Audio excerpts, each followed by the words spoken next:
Kabanata 3431 hanggang Kabanata 3440. Kabanata 3431. Isang kamay lang at napatay ang banal na emperador, mukhang muli na namang yayanig sa buong mundo ang lalaking ito.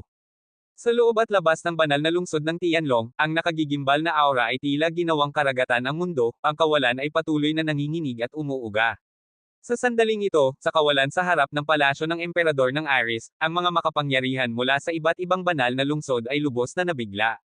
Manhid na sila sa takot, sa ganitong nakakatakot na lakas, marahil sa loob lamang ng ilang araw ay madali silang mapapatay, maging ang mga nasa rurok ng banal na daan ng emperador. Humph! Isang grupo ng maiikling mag-isip. Paano maihahambing ang lakas ng boss sa apat na iyon? Malamig ang mga mata ni Lin Chi. Alam nila ang tunay na lakas ng Sage Emperor. Noon, ang lakas ng siyam na hari ng nakatataas na angkan ay hindi pa katumbas ng kapangyarihan ng Sage Emperor, ngunit isa-isa pa rin silang pinaslang ni Ye Han. Isa na ang patay, at ngayon ang huli na lang ang natitira. Malamig ang anyo ni Chu Hui, sa kadahan-daang tumingin sa marahas na emperador. Pinugutan ni Ye Han ang ina ng emperador, at wala siyang naramdamang awa. Para bang nagyelo ang damdamin niya, dapat namatay na ang taong iyon noon pa, at hindi sapat na mawala lang ang isang Empress Mother, ang pinakakarapat-dapat mamatay ay buhay pa rin. Sa kasamaang palad, tila hindi pa rin pinapansin ng dakilang dinastiyang araw ang sinabi ko kanina, nakatayo pa rin si Ye Han sa harap ng dakilang dinastiyang araw, isang kamay sa likod, at malamig na nagsalita. Huwag ninyo akong sisihin, si Ye Han, kung aatakihin ko ang dakilang dinastiyang araw. Pagkarinig nito, kumabog ng matindi ang puso ng mga makapangyarihan ng dakilang dinastiyang araw. Nakakatakot ang tingin nila sa daan-daang libong banal na hari sa likod ni Ye Han. Sa harap ng ganitong puwersa, iisa lang ang kahihinatnan, pagkawasak. Ye Han, huwag kang masyadong mambuli. Napatay mo na ang ina ng emperador. Kung gusto mo ang banal na lungsod ng Tianlong, maibibigay ko ito sa iyo mula sa dakilang dinastiyang araw. Hindi pa ba iyon sapat? Wasak ang katawan ng binata sa matinding presyon. Hindi sapat. Ang sanhi noon, ang bunga ngayon, malamig na umiling si Ye Han. Kung noon pa man ay buong puso at kaluluwa ninyong isinuko ang banal na lungsod ng Tianlong, maaari ko sanang isaalang-alang na palampasin ang dakilang dinastiyang araw. Ngunit ako, si Ye Han, ay tumutupad sa salita. Tulad ng sinabi ko kanina, kung matalo kayo, huwag ninyo akong sisihin sa pag-atake. Sa kasamaang palad, natalo nga kayo. Ngayon, kayo, ang dakilang dinastiyang araw, ang haharap sa hatol ng tadhana. Dumating na ang oras. Nang makita ito, kumabog din ang mga puso ng iba pang makapangyarihan sa banal na lungsod. Talagang wawasakin ni Ye Han ang dakilang dinastiyang araw. Kapag nangyari iyon at nabawi niya ang banal na lungsod ng Tianlong, papalampasin kaya niya ang mga minsang umatake sa kanya. Masyado kang mapang-api, mariing ikinuyom ng emperador ang mga kamao, ngunit ang grupo ng mga makapangyarihan sa likod niya ay nanginginig sa takot. Humph! At kung mambuli man ako ngayon, ano naman? Isang hakbang pasulong si Ye Han, matalim ang tingin sa emperador. Hindi ba ninyo ako binyuli noon sa palasyo ng araw? Ang sanhi noon, kayo ang aanihin ang bunga ngayon. Sa pagkarinig nito, naging mabangis ang mukha ng emperador, parang galit na leon na gustong sumugod at durugin si Ye Han. Ngunit hindi siya nang ahas. Sa presensya ng nakakatakot na apat na disipulo, kahit isang galaw ay hindi niya magawa. Mukhang desidido si Ye Han na wasakin ang dakilang dinastiyang araw ngayon. Sa lakas ng Ye Shendian sa likod niya, napakadaling gawin iyon. Ngunit kahit masira ang dakilang dinastiyang araw at mabawi ang banal na lungsod ng Tianlong, papayagan ba ng libu-libong puwersa sa gitnang teritoryo ng Diyos na manatili siya roon? Malinaw na hindi. Ngunit sa lakas na ipinadala ni Ye Han ngayon, tila hindi na siya uurong tulad ng dati, kahit harapin pa niya ang napakalaking presyon. Sa labas ng banal na lungsod ng Tianlong, hindi mabilang na mga matang nagulat ang nakatuon sa binatang marahas na dinudurog ang dakilang dinastiyang araw. Ang dinastiyang ito ay walang dod ang nahaharap sa isang napakalaking sakuna, kahit dumating pa ang kanilang dakilang ninuno, wala rin itong silbi. Punong Panginoon, ang sanhi noon at ang bunga ngayon, hindi ang buong dakilang dinastiyang araw ang nagtanim ng karma noon. Ipinapakiusap ko sa Panginoon na bigyan sila ng pagkakataong magbayad sala, malakas na tinig ang umalangaw-ngaw. Lumabas si Chu Hui sa hanay ng hukbo ng Ye Shendian, lumapit sa likod ni Ye Han at magalang na nagsalita. Ngumiti ng may panlilibak si Ye Han at tumingin sa emperador. Dahil nagsalita ang Heavenly King Ganda, bibigyan ko ng pagkakataon ang dakilang dinastiyang araw. Ngunit ang bunga ngayon, may kailangang magbayad. Nagbago ang mga mukha ng lahat ng makapangyarihan ng dakilang dinastiyang araw. Hindi rin inaasahan ng iba sa banal na lungsod ang desisyong ito. Ngunit namutla at nang itim ang mukha ng emperador, ang hayop na iyon ay tahasang pinapatay ang dignidad niya bilang emperador. Sa ilalim ng tingin ng langit at lupa, seryoso at mabangis ang mukha ni Prinsipe Chu Wei habang nakaharap sa emperador. Yumuko siya, lumuhod, at malakas na nagsabi. Ipinapakiusap ko, mahal na emperador, mamatay ka. Anyayahan ng emperador na mamatay. Sa isang iglap nang kumalat ang 5 salitang iyon, nagbago ng husto ang mga mukha ng lahat sa loob at labas ng banal na lungsod ng Tianlong. Ang binatang nakaluhod ngayon ay hinihiling sa sarili niyang ama na mamatay. Kahit walang damdamin sa isa't isa ang dalawa, bihirang-bihira, halos hindi maisip, ang ganitong pangyayari sa buong kontinente ng mga Diyos at demonyo. Anyayahan ng emperador na mamatay. Kasabay ng pag-alingaw-ngaw ng 5 salitang ito sa buong mundo, nagbago ang mga mukha ng lahat. Si Chu Wei, bilang prinsipe ng dakilang dinastiyang araw at tagapagmana ng emperador, ay humihiling ngayon sa harap ng buong mundo na mamatay ang sarili niyang ama. Ito ay tunay na pagtataksil. Tanungin ng mundo, sino ang may lakas ng loob na gumawa ng ganitong paghihimagsik? Sa sandaling ito, tanging si Prinsipe Chu Wei lamang. Kabanata 3432. Si Chu Wei, napaka-brutal ng taong ito. Tahasan niyang itinutulak ang emperador ng dakilang dinastiyang araw sa kamatayan, at winuwasak pa ang magiging pundasyon ng dinastiya sa hinaharap. Isang hayagang paghihimagsik, talaga bang naglakas loob si Chu Wei na gawin ito, at sa harapan ng buong mundo? Hindi ba siya natatakot na kamuhiin? Nakakagimbal. Ang prinsipe ng dakilang dinastiyang araw na laging low-key ay napakawalang awa pala. Nakakatakot, personal niyang inimbitahan ang sarili niyang ama na mamatay. Sa buong mundo, tila siya lang ang may lakas ng loob na gumawa ng ganitong pagsuway. Ang buong banal na lungsod ng Tianlong ay yumanig sa pagkabigla at takot. Sa sandaling ito, ang mga mata ng mundo ay nakatuon lahat sa binatang nakayuko, nakaluhod, at yumuyuko. Napakalamig ng eksenang ito, nakakapanginig ng laman. Kahit ang daan-daang libong disipulo ng Yeshendian, na nakatingin sa binata mula sa likuran, ay nabigla rin sa kanyang ginawa. Gaya ng inaasahan, isa siyang taong walang awa. Sa buong buhay ko, si Lin Chi, wala akong hinangaan kundi ang boss, pero ngayon, siya ang isa pa. Dinilaan ni Lin Chi ang kanyang labi, may uhaw sa dugo ang mukha. Isa rin siyang rebelde, kabilang siya roon. Noon, sa probinsya ng Jianpo sa mundong Chino, si Lin Chi, na hindi pa lumalakas at hindi pa sumusunod kay Ye Han, ay pinatay ang sarili niyang kapatid na babae sa edad na 10, at ng 15, nang matuklasan niyang nakikiapod ang kanyang ina, pinatay niya ang lalaking iyon, maging ang sarili niyang ina ay hindi niya pinalampas, tingnan ang kabanata 367. Sa sandaling ito, ang paghingi ni Prinsipe Chu Wei na mamatay ang emperador ay nagbigay kay Lin Chi ng kakaibang pakiramdam ng pagkakaugnay. Ngunit para sa isang taong matagal nang nagpasyang patayin ang sariling ama habang ito'y buhay pa, 20 o 30 taon na niyang hinihintay ang araw na ito. Kahit hamakin pa siya ng buong mundo, kailangan pa rin niyang tuparin ang kanyang nais. Walang emosyon ang tingin ni Ye Han. Suportado niya ang anumang desisyong gawin ni Chu Wei, sapagkat si Chu Wei ngayon ay ang ganda Heavenly King ng kanyang Ye Temple, pagmamayari siya ni Ye Han. Kasabay ng mga tinig na umuugong sa langit at lupa, ang binatang nakaluhod at nakayuko, ang kanyang di nakikitang mukha ay napakalamig, walang bahid ng damdamin. Matagal nang dapat namatay ang emperador. Para sa 8,000 taong pundasyon ng dakilang dinastiyang araw, ang emperador ay inaanyayahang mamatay. Sa sandaling ito, lumabas din ang mga makapangyarihan ng dakilang dinastiyang araw na sumusuporta kay Chu Wei. Isa-isa silang pamwesto sa likod ng binata, yumuko at lumuhod, at binigkas ang kaparehong mga salita. Bilang mga taga-suporta ni Prinsipe Chu Wei at mga kasapi ng dakilang dinastiyang araw, natural lamang na sundin nila ang pasya ng kanyang kataas-taasang prinsipe at sabay-sabay na anyayahan ang emperador na mamatay. Nang makita ito, ang grupo ng mga makapangyarihan na nasa tabi ng emperador ay nanginig sa takot. Ngunit para sa kaligtasan, nag-aalinlangan ang kanilang mga mata. Sa pagharap kay Ye Han ngayon, sa pagharap sa nakakatakot na Yeshendian, kung hindi masiyahan ang binata sa magiging wakas, hindi lang ang emperador, kundi pati silang lahat, at ang buong pundasyon ng dakilang dinastiyang araw, ay dudurugin ng kanyang hukbo.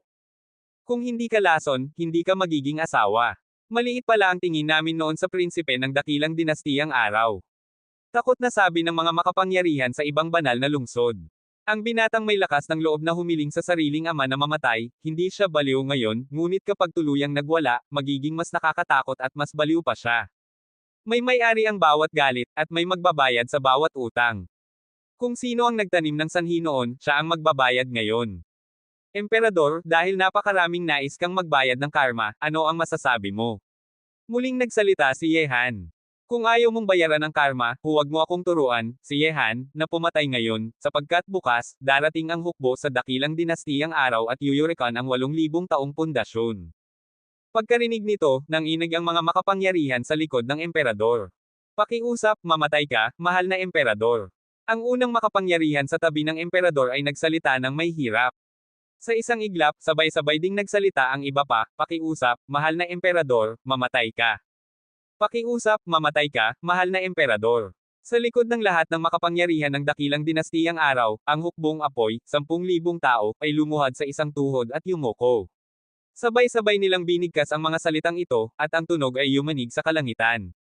Ngayon, kung hindi mamamatay ang emperador, sasama silang lahat sa impyerno, at mawawasak ang buong pundasyon ng dakilang dinastiyang araw. Ngunit ang kamatayan ng iisang tao ay makapagliligtas ng libo-libong buhay, maging ng hinaharap ng dinastiya. Handa silang piliin ito at anyayahan ang emperador na mamatay. Nang masaksihan ito, habang nagugulat ang mga makapangyarihan sa ibang banal na lungsod, na puno ng awa ang kanilang tingin sa emperador ng dakilang dinastiyang araw. Sa sandaling ito, ang sarili niyang mga tao ang humihiling ng kanyang kamatayan, nag-iisa na lamang siya. Bilang pinuno ng isang bansa at emperador ng isang dinastiya, ganito ang kanyang kinahinatnan, isang sukdulang pagtataksil. Talagang dumating na sa wakas ang emperador ng dakilang dinastiyang araw. Bilang emperador, ni isa ay walang tumayong kakampi niya hanggang sa huli. Hindi talaga madali ang upuan ng emperador. Marami ang napabuntong hininga habang sabay-sabay na hinihiling ng dakilang dinastiyang araw ang kanyang kamatayan. Hahaha. Sa sandaling iyon, habang ang lahat sa dakilang dinastiyang araw ay humihiling sa kanya na mamatay, umalangaw-ngaw ang baliw na halakhak mula sa bibig ng emperador, malakas, walang takot. Ang dati maringal na mukha ay tila nalugmok na ngayon. Mahigit 3,000 taon akong namuno sa dinastiya, ngunit hindi ko kailanman inisip ang magiging wakas. Sa huli, napakaraming nagtaksil, walang ni isang handang sumama sa akin sa impyerno, at ako pa'y itinulak sa patay na dulo ng sarili kong anak. Tumawa ng baliw ang emperador. May bahid ng pagsisisi sa nag-iisang mukhang iyon, ngunit bilang emperador, kahit humarap siya sa kamatayan, hindi niya hahayaang husgahan siya ng mga susunod na henerasyon bilang sakam sa buhay at duwag sa kamatayan.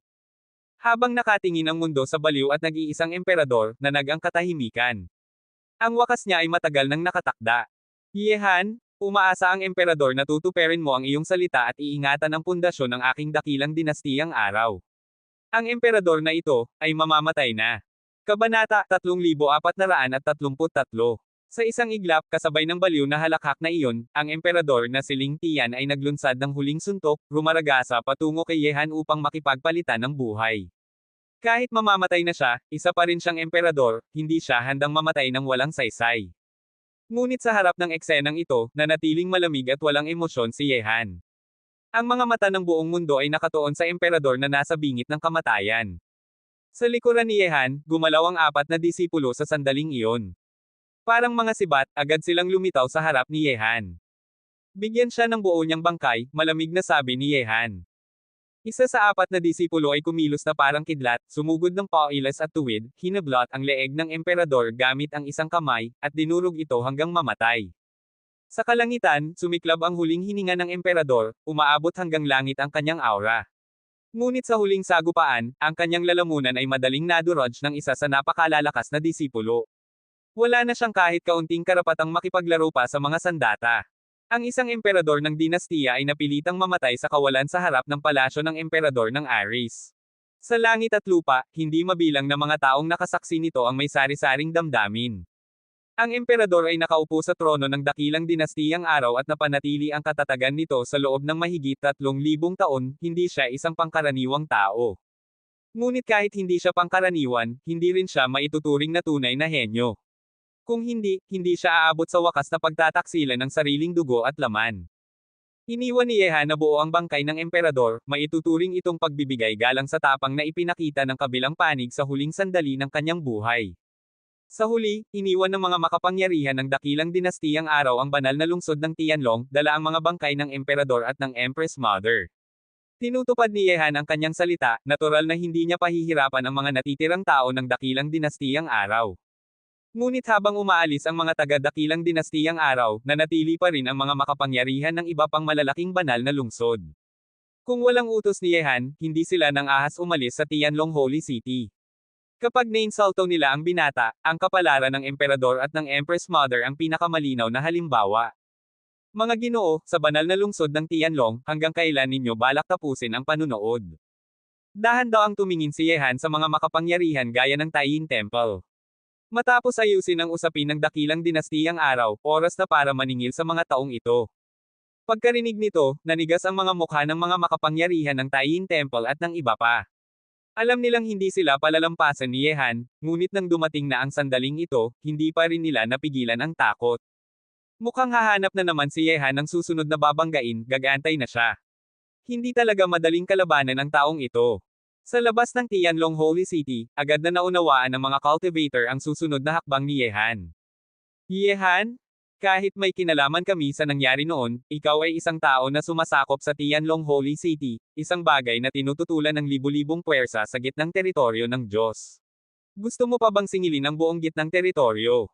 Malamig na sabi ng Panginoon ng Taiyin Palace. Ngunit kayo ang naunang sumugod noon, malamig na tugon ni Yehan.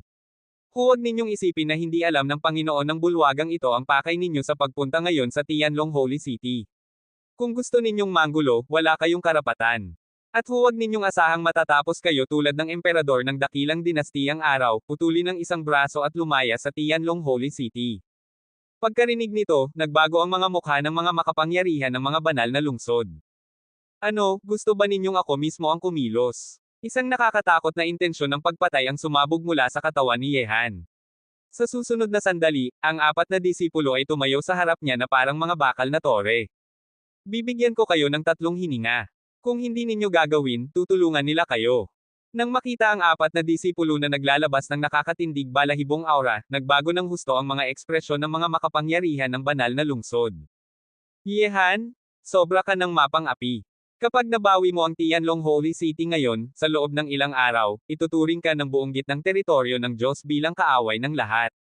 Yehan, marunong kang magpatawad, bakit kailangan mong itulak kami sa ganito? 2 hininga na lang, malamig na sabi ni Yehan. Pagkarinig nito, nagngit-ngit ang Panginoon ng Taiyin Palace at biglang pinutol ang sarili niyang isang braso. Kung ang apat na disipulo ang kikilos, hindi tiyak kung mabubuhay pa siya. Masakit man ngayon, maaari naman itong idugtong muli sa hinaharap. Nang makita ito, hindi na nag-aksaya ng oras ang iba pang makapangyarihan ng mga banal na lungsod, isa-isa rin nilang pinutol ang sarili nilang mga braso.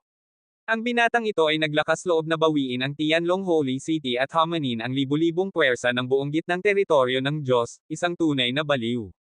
Kapag sinuwi siya, tiyak na mas malala pa ang kahihinatnan kaysa sa emperador ng dakilang dinastiyang araw. Talagang pinutol nila ang sarili nilang mga braso. Ang mga Panginoon ng malalaking banal na lungsod sa Zhongzhou ay parang nawalan na ng ulirat sa takot kay Yehan.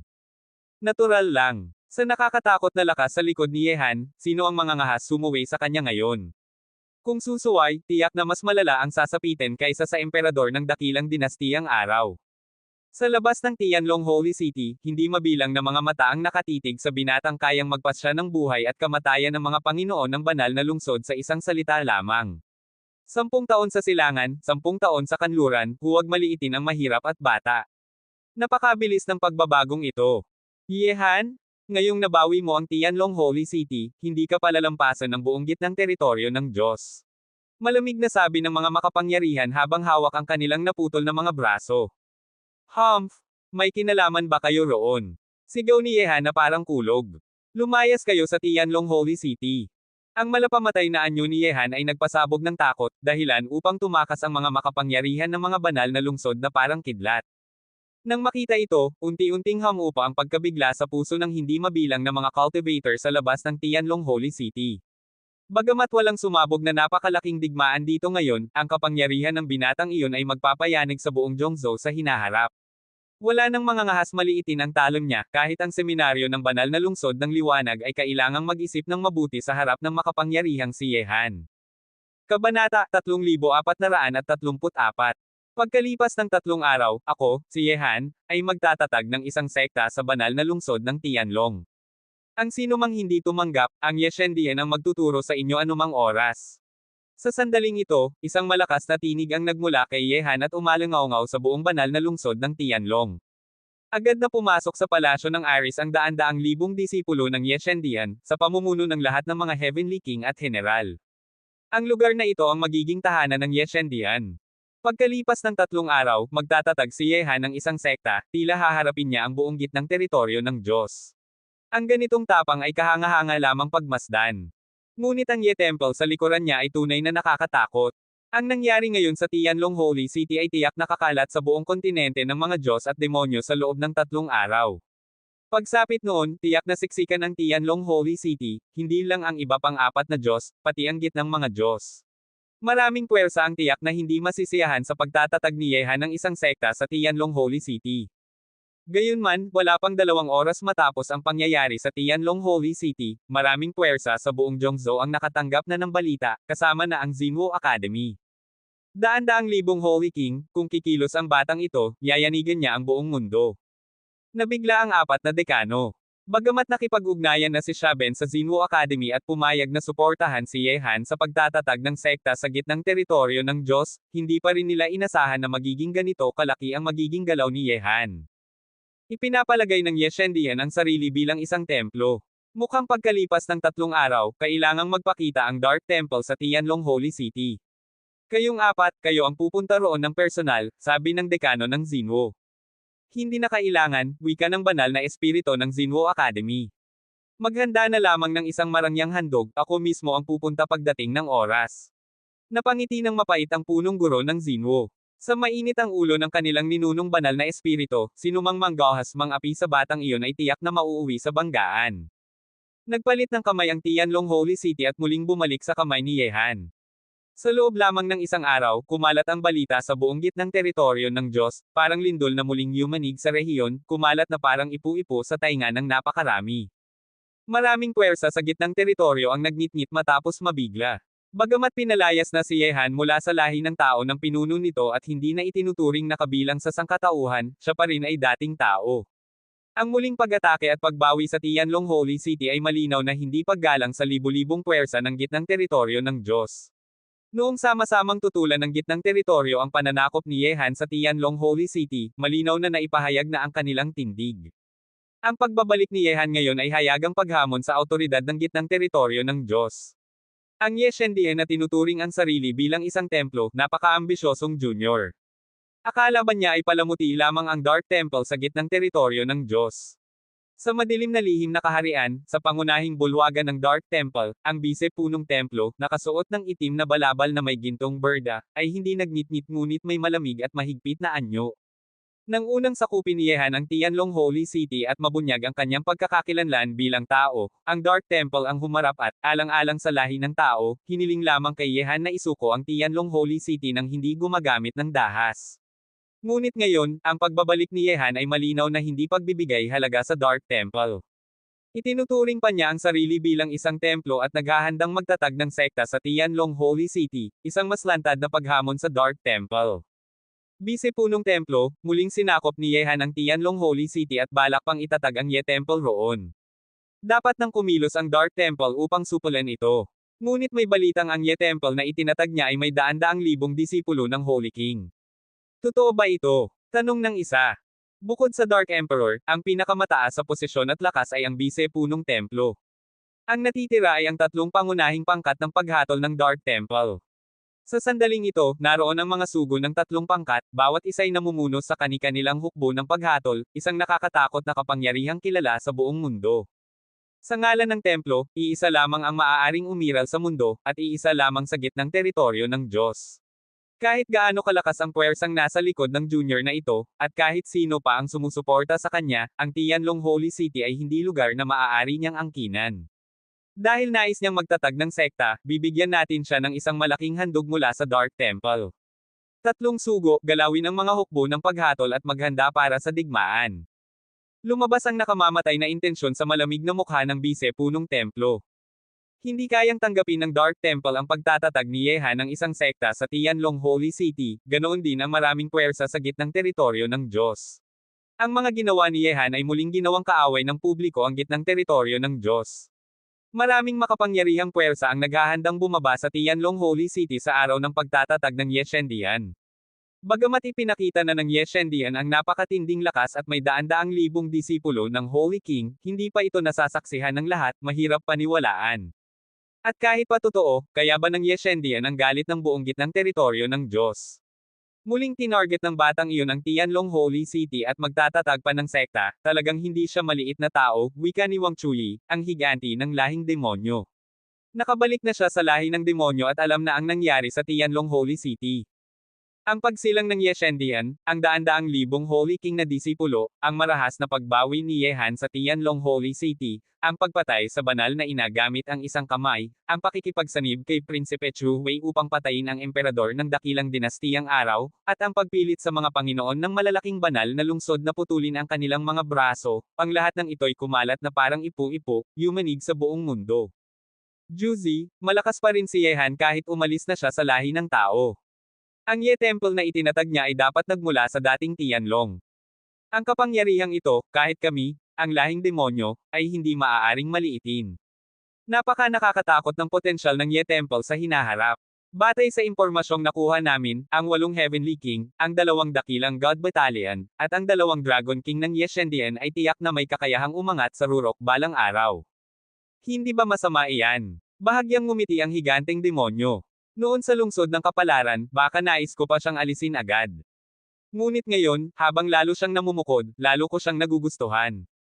Hayaan niyang manggulo sa God's domain, mas malaki, mas mabuti.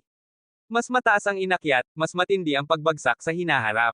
Ipaalam sa Academy of Magic na bawal silang makialam sa bagay na ito.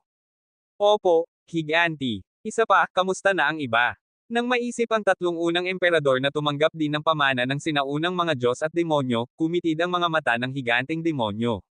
Sila ang mga kalabang kailangan niyang pag-ingatan sa hinaharap. Si Yehan, na hindi tumanggap ng pamana ng sinaunang Diyos at demonyo, kahit malakas ngayon, ay tiyak na mahuhuli pa rin sa 4 na iyon sa bandang huli. Ang 3 walang kapantay ay pumasok na sa pag-iisa at tila tinutunaw ang pamana ng sinaunang mga Diyos at demonyo. Hehe, kung ganoon, hindi maaaring mapag-iwanan ang higanteng ito.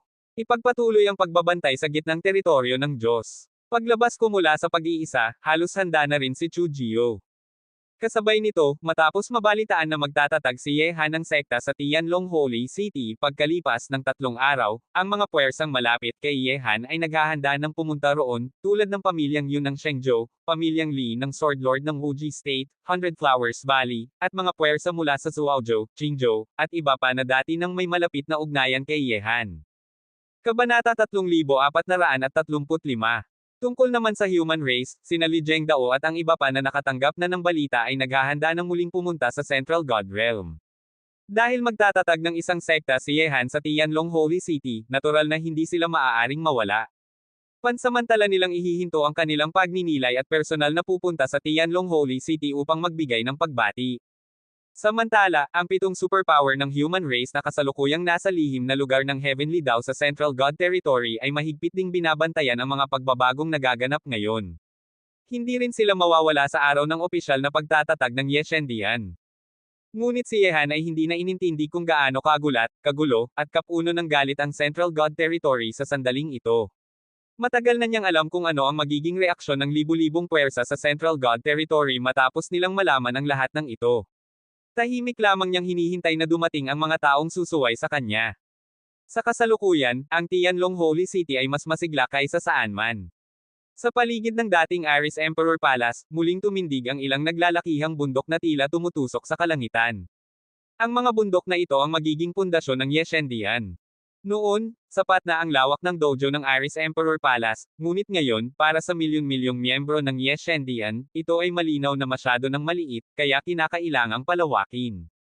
Ang 12 pangunahing puwersa ng Yeshendian, ang 8 Heavenly Kings, 2 Great God Camps, 2 Dragon Kings, kasama ang Dharma Protector Temple at ang Law Enforcement Temple, ay kailangang magkaroon ng kani-kanilang sariling independenteng dojo. Bawat puwersa ay sumangkop sa isang bundok. Sa ganitong sukat, masasabi itong tunay na Yeshendian. Sa pagsisikap ng daan-daang libong Holy King disciples, ang dating dojo ng Aris Emperor Palace ay sumailalim sa isang napakalaking pagbabago. 14 na bundok ang tumindig patungo sa langit, at sa ibabaw ng mga ito ay itinayo ang mga palasyo at korte. Tuluyan nang nawala ang anino ng dating Aris Emperor Palace. Ang buong Tianlong Holy City ay abala at buhay na buhay. Ang lahat ng mga cultivator sa lungsod ay patuloy na pinagmamasdan ang mga galaw ng Yeshendian. Sa ngayon, abala ang Yeshendian sa pagtatayo ng dojo at pagpapalawak ng palasyo, isang malinaw na pahayag na hindi sila natitinag sa pressure mula sa iba't ibang puwersa ng Central God Territory. Sa laki ng itinatayong dojo at palasyo, hindi ba natatakot si Yehan sa mga puwersa ng Central God Territory? Talaga bang sigurado siya na kaya niyang panatilihin ang Tianlong Holy City sa ilalim ng sabayang panggigipit ng lahat? Kung titingnan ang sitwasyon, malinaw na hindi niya binibigyang pansin ang pressure ng Central God Realm. Kung hindi, hindi sila magtatayo ng ganito kalaking dojo. Gayunpaman, ang lawak ng Yeshendian ay tunay na nakagugulat. Mas engrande pa ito kaysa sa dating Aris Palace. Ang mga sinaunang palasyo sa ibabaw ng mga bundok ay tila inilagay sa ulap, nakatanaw sa lahat ng nilalang. Sa buong Central God Realm, marahil ang Buddhist Temple, Taoist Temple, at ang Dark Temple lamang ang maaaring may kumpara rito. Sa gitna ng Yeshendian, si Yehan at Zugprojna ay nakatayo sa paanan ng pangunahing bundok. Sa harap nila ay isang hagdan ng tila umaabot hanggang sa kalangitan, 999 na baitang, parang hagdan patungong langit. Sa dulo ng 999 na baitang ay may isang 100 metrong arko, kahawig ng Southern Heavenly Gate, nakatayo sa ulap, napakabighani at maringal. Sa likuran nito ay isang napakalawak na plaza, at sa ibabaw nito ay matatagpuan ang main hall ng Yeshendian. Palibot ng main hall ang 15 naglalakihang bundok. Sa tuktok ng bawat bundok ay may mga palasyo at korte. Ang main hall ay nagsisilbing lugar ng pagpupulong ng mataas na pamunuan ng Yeshendian. Sa paligid nito ay ang mga tirahan ng 8 Heavenly Kings, 2 Great God Camps, 2 Dragon Kings, Dharma Protector Temple, at Law Enforcement Temple, lahat ay may kani-kanyang engranding palasyo at tore. Ang huling bundok ay iniwan ni Yehan para sa kanyang pamilya. Ngayon na ang lahat ay unti-unting nagiging maayos, panahon na upang sina Zhou Yuner at ang iba pa ay lumabas at mamuhay sa mundong ito. Ang ganitong tanawin ay bihira sa buong Gods and Demons continent, buntong hininga ni Zugprojna.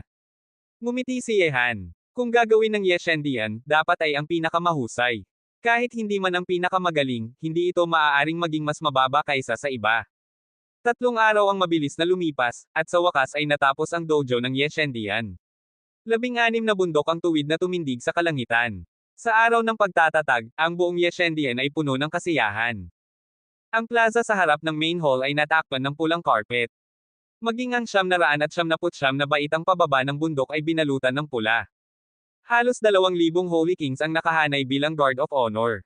Sa paanan ng bundok, pinangunahan ng Xingli Saint Emperor ng Dharma Protector Temple ang 24 na Holy Emperors upang salubungin ang mga bisita. Ganito kalakas at engranding seremonya, isang bagay na bihirang makita sa buong Central God Realm. Ang araw na ito ay tiyak na hindi kailanman malilimutan ng buong Gods and Demons continent. Sa isa sa mga bundok ng Yeshendian, inayos ni Yeqing ang kasuotan ni Yehan. Suot ni Yehan ang isang itim na kasuotan na may gintong dragon, ang tunay na anyo ng Temple Master ng Yeshendian. Kabanata 3436. Ang kasuotang ito ay personal na ginawa ni Yan Qingmo para kay Yehan. Ngayon na ang kanyang anak ay magtatatag ng isang sekta sa mundong ito at magiging tanyag dito, kinakailangan na maayos at marangal ang kanyang itsura. Natural lamang na hindi maaaring maging pangkaraniwan ang kasuotang ito. Sa kasalukuyan, pinangalanan ni Yehan ang bundok na kanyang kinatatayuan bilang Tianlong Peak, na maituturing na paggunita sa dating Tianlong. Sa Tianlong Peak, naroon ngayon ang mga miyembro ng pamilya ni Yehan, sina Yan Qingmo, Zhou Yuner at ang iba pa, na dinala ni Yehan mula sa Taoist world. Sina Qin Wu Dao at Wan Qiruoxi ay naninirahan din ngayon sa Tianlong Peak at tinuturuan sina Chen Qiu at Chen Zun. Ngumiti si Yehan at nagsabi, "Napakataas ng mga mithiin ng Yeshendian sa hinaharap. Umaasa ako na ang araw na ito ay maitatala sa kasaysayan, at balang araw, ang lahat ng milyon-milyong miyembro ng Yeshendian ay ipagmamalaki na sila ay mga disipulo nito." Ako rin ay umaasa sa araw na iyon, sabi ni Yeqing, habang inaayos ang buhok sa gilid ng kanyang mukha na tinatangay ng hangin. Sa panahong iyon, ikaw ay tatayo sa itaas ng lahat ng nilalang. Kahit hindi kami makakatulong ng malaki, tiyak na hindi kami magiging pabigat sa iyo. Sister Yeqing? Hindi mo ba kami niloloko? Sa sandaling iyon, isang grupo ng mga babaeng nakasuot ng magagara at makukulay na kasuotan ang dumating sa kanilang likuran, sina Zhou Yuner at ang iba pa. Ito ang unang pagkakataon nilang makarating sa mundong ito, at personal pa nilang nasaksihan ang pagtatatag ng sekta ni Yehan. Lahat sila ay labis na nasasabik. Nang makita ang mapang asar na mga tingin ng grupo ng magagandang babae, namula ang mukha ni Yeching. Hanggang ngayon, ang huling hangganan sa pagitan nila ni Yehan ay hindi pa rin nalalampasan. Ngumiti si Yehan at niyakap si Yeching, saka nagsabi. Kumusta, ano ang pakiramdam ng nasa labas? Pumikit si Jo Yuner at ngumiti, saka nagsabi. Siyempre mas maganda rito kaysa sa loob. Sa loob, parang nakatira sa bakal na hola, pero sa labas, sariwa at malaya ang hangin. Ngumiti si Yehan at nagsabi. Kung ganoon, mula ngayon ay maninirahan na kayo rito sa Tianlong Peak. Maaari kayong mamasyal kung nais ninyo, at maaari ring pumunta sa Tianlong Holy City. Ngunit kung lalabas kayo ng mas malayo, tandaan ninyong ipaalam muna sa akin. Ipapasama ko sa inyo ang 4 na disipulo.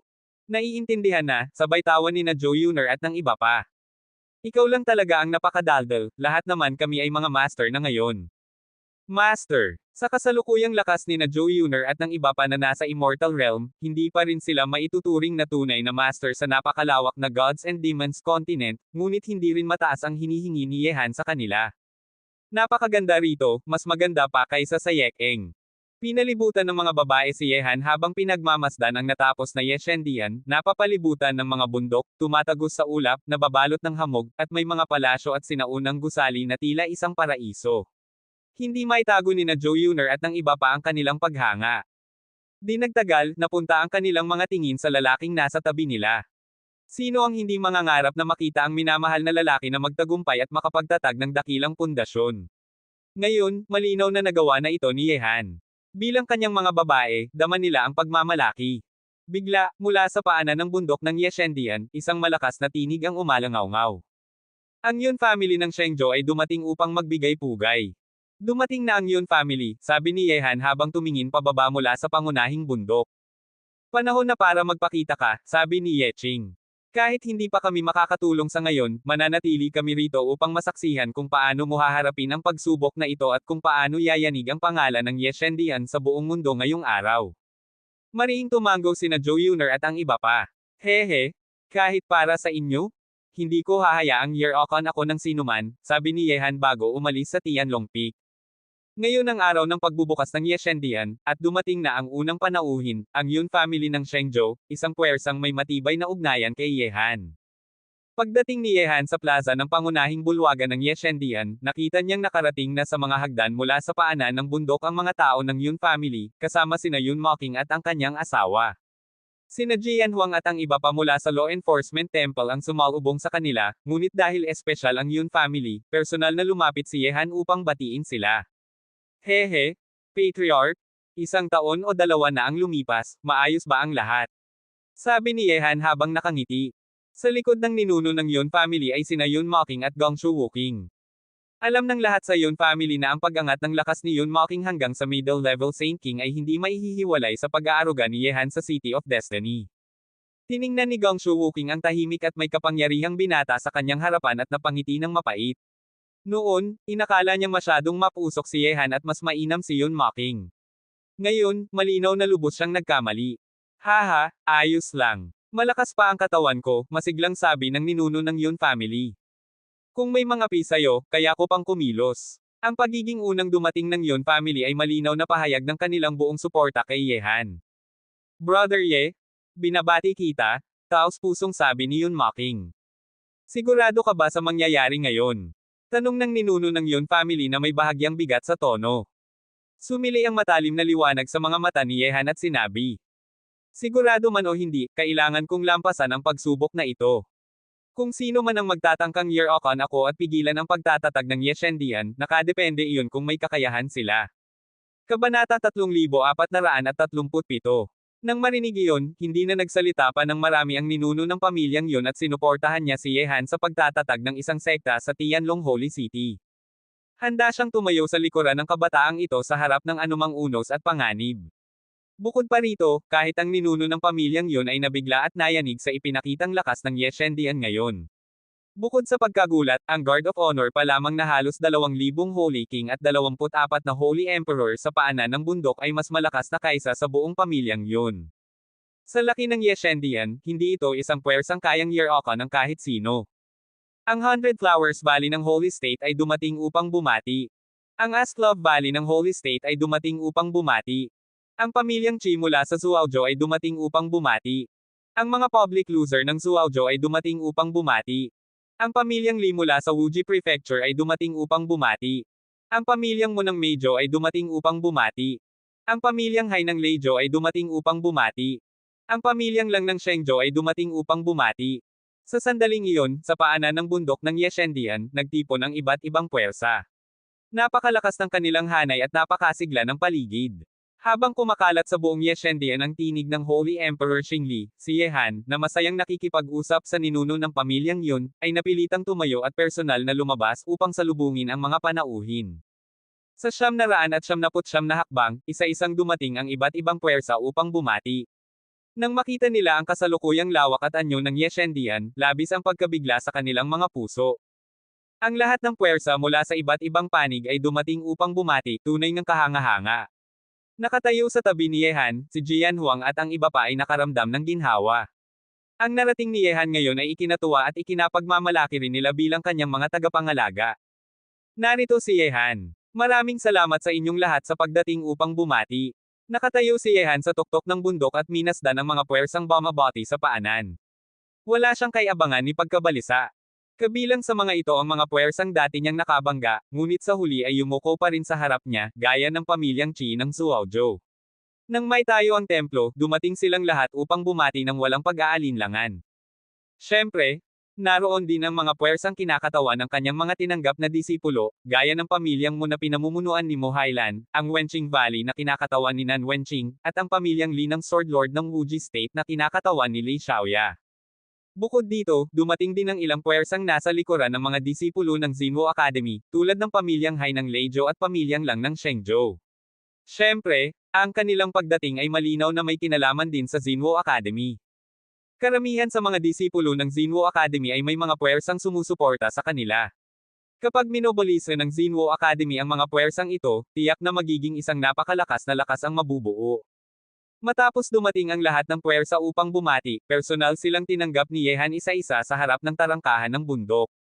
Pagkatapos nito, sa pamumuno ni Jian Huang at ng iba pang mga makapangyarihan ng Law Enforcement Temple, naupo si Yehan at personal na nagpasalamat sa mga panauhin. Gayunpaman, dahil sa kasalukuyang katayuan ni Yehan at sa nakapanghihilakbot na lakas ng Yeshendian, maraming puwersa ang labis na ikinatuwa na personal silang pinasalamatan niya. Si Yehan ngayon ay disipulo ng Daoist Ancestor, at nasa likuran niya ang Holy Spirit ng Xinwu Academy. Lahat ng ito ay tahimik na nakahanay sa kanyang likuran. Kung iisipin, sa usapin ng nakakatakot na lakas na sumusuporta sa kanya, kakaunti lamang sa buong God and Demon Continent ang kayang makipantay kay Yehan. Guru. Sa sandaling iyon, may isang mahiyain at mahinang tinig na narinig sa likuran ni Yehan. Lumingon siya at nakita ang dalawang babae na nakatayo sa likuran niya.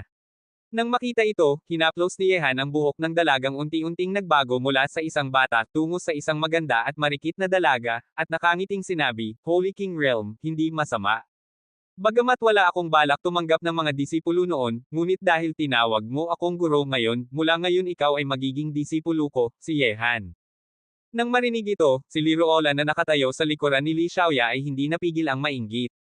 Kahit na si Yehan ay nasa rurok pa lamang ng high-level Holy King, sa buong mundo, sa oras na buksan niya ang bibig niya upang tumanggap ng mga disipulo, tiyak na mag-uunahan ang napakaraming tao. Si Li Xiaoya naman ay pan ng pananabik. 2 taon na niyang itinatago sa kanyang puso ang salitang, guro. Noon, binago ni Yehan ang kanyang talento at dinala siya sa kinaroroonan niya ngayon.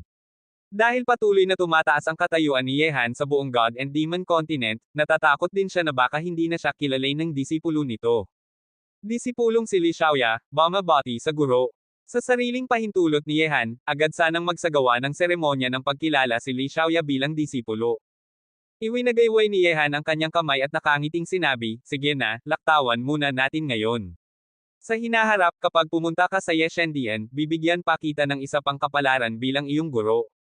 Nang marinig ang mga salitang iyon, mas lalo pang nasabik si Li Xiaoya at agad na tumango. Noon pa man ay binigyan na siya ni Yehan ng kapalaran upang baguhin ang kanyang talento, at ngayon ay muling magbibigay ng kapalaran, tiyak na isa itong pagkakataong hindi masukat ang halaga. Hall Master, binabati kita. Nakangiting sabi ni Li Ruolan. Noong una ay pinalampas niya si Yehan, at kahit pa manghinayang siya ngayon, ang pagsisising iyon ay maaari na lamang manatili sa kanyang puso. Kabanata 3438. Mula ngayon, ang Yeshendian at ang pamilyang Sword Lord Li ay magiging magkaibigan palagi, sabi ni Yehan na nakangiti. Sa sandaling hinarap ni Yehan ang presyon mula sa Central God Realm at nagtagumpay ang Yeshendian sa pagtatatag ng isang sekta sa Tianlong Holy City, kung ano ang sinabi niya, pagkatapos ng araw na ito, malalaman ng lahat ng puwersang dumating upang bumati kung gaano kalakas ang Yeshendian.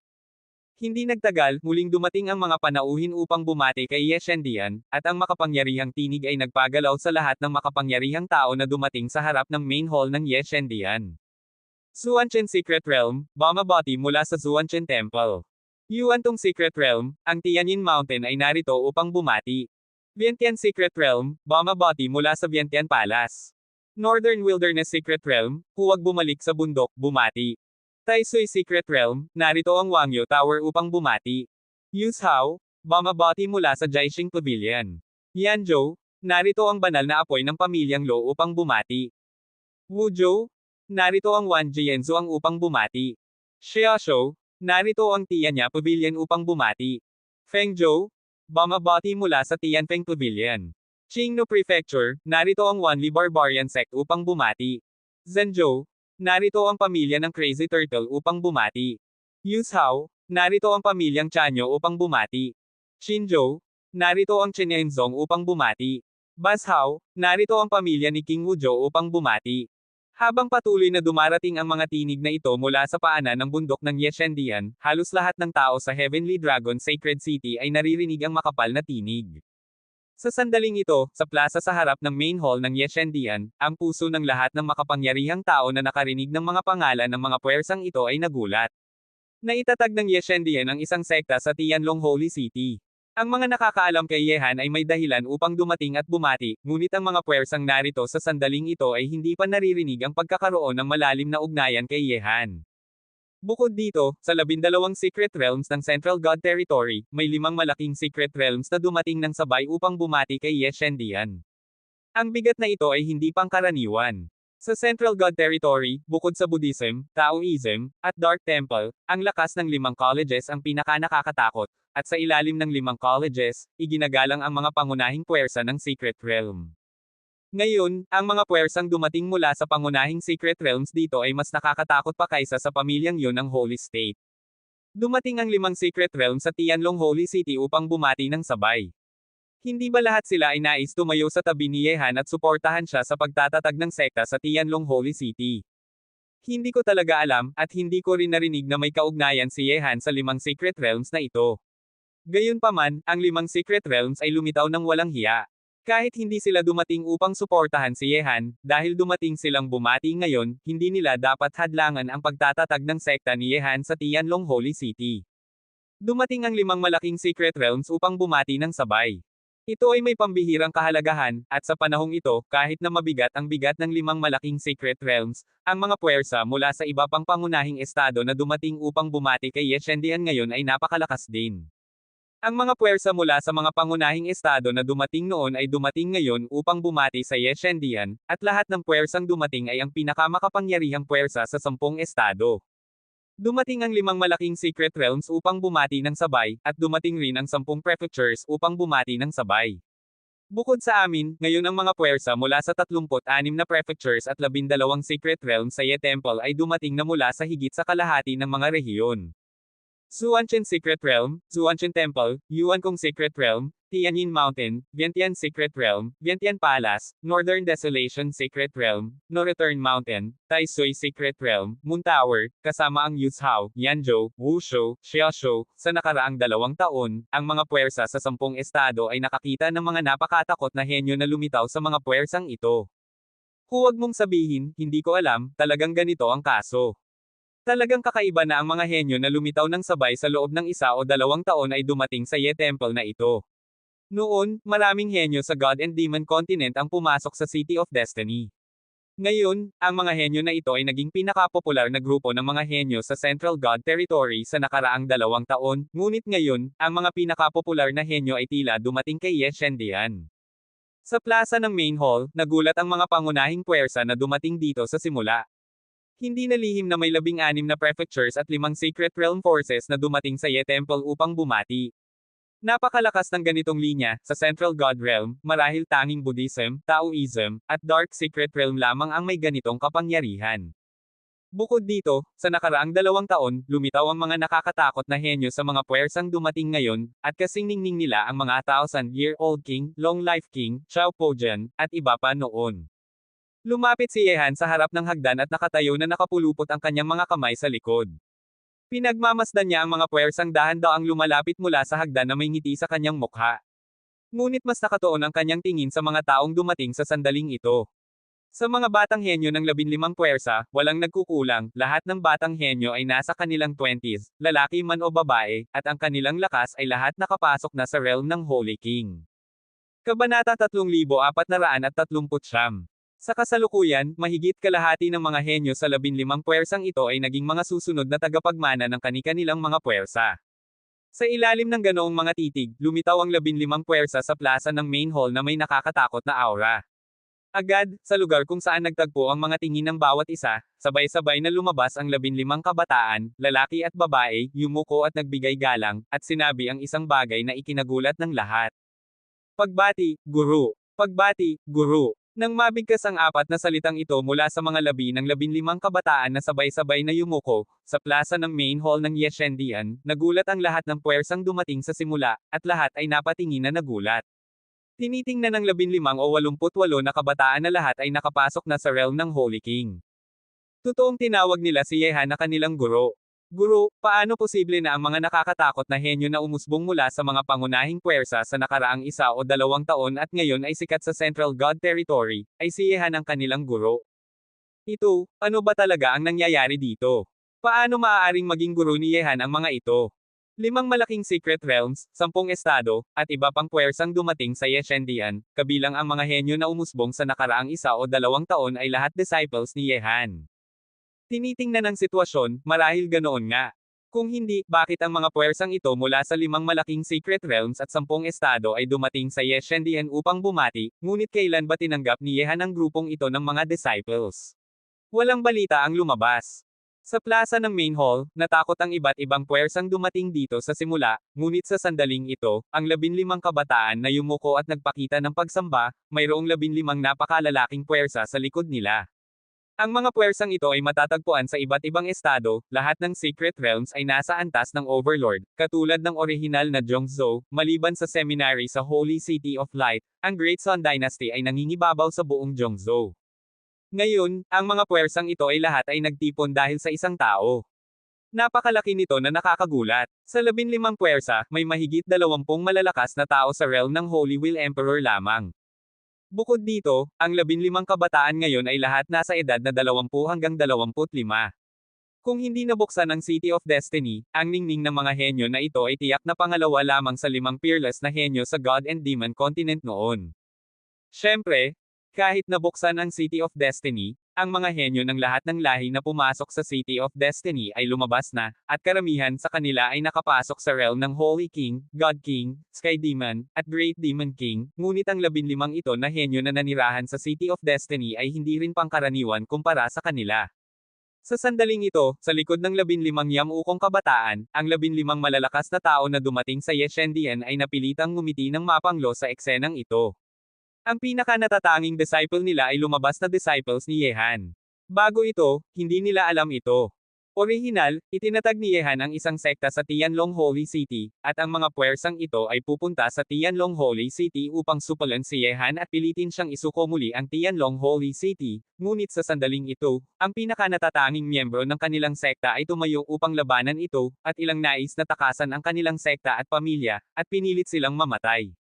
Noon, alam ng mga malalakas na tao ng 15 puwersa na ang pinaka-natatanging disciple sa ilalim ng kanilang sekta ay disciples ni Yehan. Bukod dito, bahagyang ipinakita ng 15 kabataang ito ang katakutin ng Yeshendian sa mga malalakas na tao ng kani-kanilang puwersa, at ipinakita rin na may 3 higanteng puwersa sa Central God Realm na lalapit upang suportahan si Yehan. Sa puntong ito, unti-unting nagbago ang isip ng mga malalakas na tao ng 15 puwersa. Dahil lalapit ang 3 pangunahing puwersa sa Central God Territory upang suportahan ang pagtatatag ng sekta ni Yehan sa Tianlong Holy City, kahit na lalapit sila upang tutulan ito, walang silbi. Bakit hindi na lang dumating upang bumati kay Yeshendian sa araw ng pagtatatag ng sekta? Ang icing on the cake at ang pangangailangan na magbigay ng uling, sa huli, mas dominante ang huli. Sa sandaling magtagumpay ang Yeshendian sa pagtatatag ng sekta sa Tianlong Holy City, sa likod ni Yeshendian, maaabot nila ang rurok sa hinaharap. Bukod dito, ang pinakanatatanging disciple sa ilalim ng kanilang sekta ay lahat disciples ni Yehan, na tiyak na magdadala ng mas malapit na relasyon sa pagitan nila at ni Yeshendian sa hinaharap. Bukod sa amin, tinanggap pala ng Batang Ginoo ang 15 disciples na ito.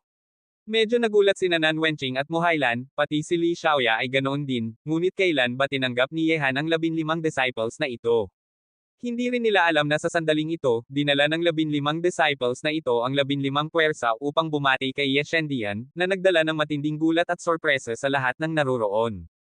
Gayunpaman, sa kasalukuyan, lumabas ang 15 disciples ni Yehan ng sabay. Kasama sina Nan Wenqing at Muhailan, may 18 ng disciples sa ilalim ni Yehan, at lahat sila ay bata pa rin. Mga natatanging henyo na nakapasok sa realm ng Holy King, sa sandaling lumaki ang mga taong ito sa pinakamataas na antas, ang kapangyarihan at impluensya ng Yeshendian sa Central God Realm sa hinaharap, natatakot akong walang makakagalaw nito, kahit ang dalawang daw lineages at ang Dark Temple. Magaling kayong lahat. Pagkatapos ng araw na ito, bibigyan ko kayong muli ng pagkakataon bilang guro.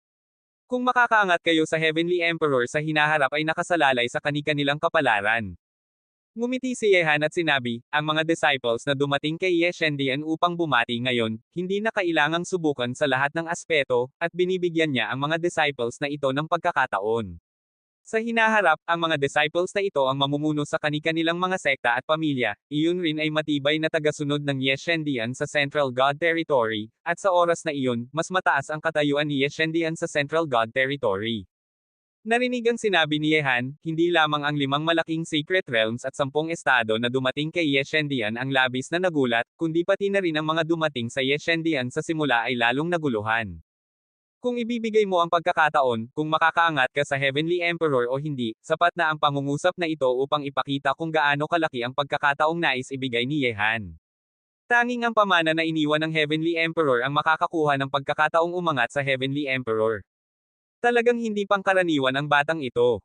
Ngumiti ng mapanglo ang ancestor ng pamilyang yun at yumanig ang ulo. Ang sinabi ni Yehan ngayon, kahit sa mga nasa realm ng Holy Wheel Emperor ay tinitingnan ng may paghanga ang 15 disciples, at sa mga malalakas na tao sa likod ng 15 kabataan, ang kanilang mga mukha ay puno na ng kagalakan. Dumating sila kay Yeshendian upang bumati, at dumating sila sa tamang lugar. Salamat, Guru. Sabay-sabay na sinabi ng 15 kabataan. Para kay Yehan, ang kanilang pagsamba at respeto ay mula sa kaibuturan ng puso. Ang maging disciples ng bawat isa ay kanilang swerte sa buhay na ito. Kung hindi nila nakilala si Yehan, natatakot akong sila ay mga hindi kilalang maliit na disciples pa rin sa kani-kanilang puwersa. Hehe. Dumating ang aking mga kaibigan mula sa malayo, maupo na kayo. Kabanata 3440. Pagbati kay Hallmaster Ye. Tumawa rin ang mga malalakas na tao mula sa lahat ng pangunahing puwersa. Sa oras na ito, pagkatapos lamang na maupo ang 5 malaking secret realms at ang mga malalakas mula sa 10 state forces, dumating ang isa pang grupo upang bumati kay Yeshendian sa paanan ng bundok. Southern God Territory, narito ang Soul Clan upang bumati. Southern God Territory, narito ang Qin Clan upang bumati. Southern God Territory, pagbati mula sa Formation Clan. Southern God Territory, narito ang Zun Clan upang bumati. Southern God Territory, narito ang Yi Clan upang bumati. Southern God Territory, narito ang Lingho family upang bumati. Tao, narito ang 3 Great Sword Masters upang bumati. Ang malakas na boses ay nagmumula sa paanan ng Yeshendian Mountain, umaalingaw-ngaw sa buong kalangitan, na nagdulot sa maraming malalakas na tao sa plaza ng main hall na tumingin sa gate ng bundok. Hehe. Dumating din ang lahi ng tao sa Heavenly Dragon Sacred City upang bumati, pati na ang mga nilalang tulad ng 3 Great Sword Masters. Ngumiti ang maraming puwersa. Isang bagay na naiintindihan ng lahat. Gayunpaman, ang pagbati mula sa lahat ng puwersa ng lahi ng tao ay nagpamala sa mga malalakas na naruroon sa God Realm na kahit na na-exile si Yehan mula sa lahi ng tao, ang kanyang katayuan sa lahi ng tao ay hindi bumaba kahit kaunti. Dumating ang mga puwersa ng lahi ng tao upang bumati, at dahan-daang lumapit sa paanan ng Yeshendian Mountain. Bagaman na-exile na si Yehan mula sa lahi ng tao, ang mga makapangyarihang tao ng lahi ng tao na kasama niya kamakailan ay hindi mawawala. Sa kanilang puso, si Yehan pa rin ang pinakamatinding henyo ng lahi ng tao, walang kapantay. Ngayon, ang pinakamatinding henyo ng lahi ng tao sa kanilang isipan ay nagtatag ng isang sekta sa Tianlong Holy City ng Central God Territory. Ito ang unang pagkakataon sa kasaysayan. Sa mga nakaraang taon, wala ni isa sa lahi ng tao ang nakaabot sa Central God Realm. Ang kahalagahan nito ay talagang pambihira. Muling pumunta si Yehan sa pasukan ng Mountain Gate, at dumarating ang mga makapangyarihang tao ng lahi ng tao upang bumati. Ang mga matagal na kakilala na ito, noon man o sa hinaharap, ay tatayo sa kanyang tabi anuman ang krisis na kanilang haharapin. Natural, hindi pwedeng pabayaan ni Yehan ang mga ito. Nang makita ang mga pamilyar na mukha na dahan-daang lumalapit sa hagdan, ngumiti ng maliwanag si Yehan. Sa kasalukuyan, bukod sa kangklan, lahat ng pinakamakapangyarihang puwersa ng lahi ng tao ay narito, at marami sa kanila ay superpowers. Sa unahan, syempre, naruroon ang tatlong malaking sword masters ng lahi ng tao, si Li Shenggayo ng Soul Clan, si Li Cheng, ang king ng Double Swords, ang king ng Tai Arrows, at ang prisoner sword master na si Guihai Lian Tian, kasama si Li Zhengdao at iba pa. Yehan, salamat sa pagdating ninyong mga elders upang bumati sa akin. Yumuko at nagbigay galang si Yehan ng taos puso. Noong siya ay mahina, ang mga taong ito ay tagapangalaga niya. Kahit ngayon, kung haharapin ni Yehan ang panganib ng buhay at kamatayan, susuportahan siya ng mga taong ito ng walang pag-aalinlangan. Ang kabutihang ito, sa puso ni Yehan, ay malayo sa mabayaran lamang ng pamana ng Heavenly Emperor. Para sa mga taong ito, palaging aalalahanan ni Yehan sa kanyang puso. Haha, Yehan, kailan ka natutong maging magalang ng ganito? Nang makita ang binatang yumuyuko at nagsusumpong ng kamay sa harap ng Mountain Gate, ngumiti ang lahat ng malalakas na tao ng lahi ng tao. Ngayon na iniwan na ng binatang ito ang proteksyon ng lahi ng tao, ito ang nais nilang makita, na kaya niyang tumayo sa ganoong taas. Kahit wala ang kanilang proteksyon, kayang suportahan ng binatang ito ang kanyang sarili. Habang pinapanood ang mga makapangyarihang tao ng lahi ng tao na pumunta sa plaza ng main hall, sinabi ni Yehan ng malalim, "Ako, Yehan, ay naging kung ano ako ngayon dahil sa suporta ng mga elders. Ngayon, kahit naiwan ko na ang lahi ng tao, hindi ko malilimutan ang kabutihang ito. Sa iyo lahat ay nakasalalay ang iyong kalagayan ngayon, bata. Kami, matatanda, ay hindi nangangahas na sakupin ang merito." Ngumiti si Wushuang Jansen. Yehan? Ngayon ay nagtatag ka ng isang sekta sa Central God Realm, at wala kaming maibibigay, isang plaka lamang, sana ay makita mo ito. Ngumiti si Li Shenggayo, at sa likod niya, lumabas sina Li Zhengdao at Zhang Wushuang na may dalang 10 metrong plaka. Nang makita ito, unti-unting tumayo ang lahat ng puwersa sa Central God Territory na nakaupo sa plaza ng main hall at tumingin sa malaking plaka. Parang noon, kapag ang ginto at bakal na kabayo ay nilamon ng libu-libong milya tulad ng tigre. Tingnan ang kasalukuyan, ang Maringal at bayani na anyo, nililinis ang mundo tulad ng dragon. Ang mga mata ng lahat ng partido sa Central God Territory ay nakatuon sa plaka, at medyo nagulat. Ang dalawang linya ng salita ay maaaring ituring bilang pagtataya ng Yehan ng mga makapangyarihang tao ng lahi ng tao. Sa magkabilang panig ng plaka, may dalawang linya ng mga karakter na nakasulat, bawat karakter ay puno ng matinding sword intent, may silver hooks na nakapinta sa bakal, mula sa bawat karakter, mararamdaman mo ang iba't ibang swordsmanship. At sa gitna ng plaka, may tatlong malalaking karakter na nakasulat, Ye Shendian.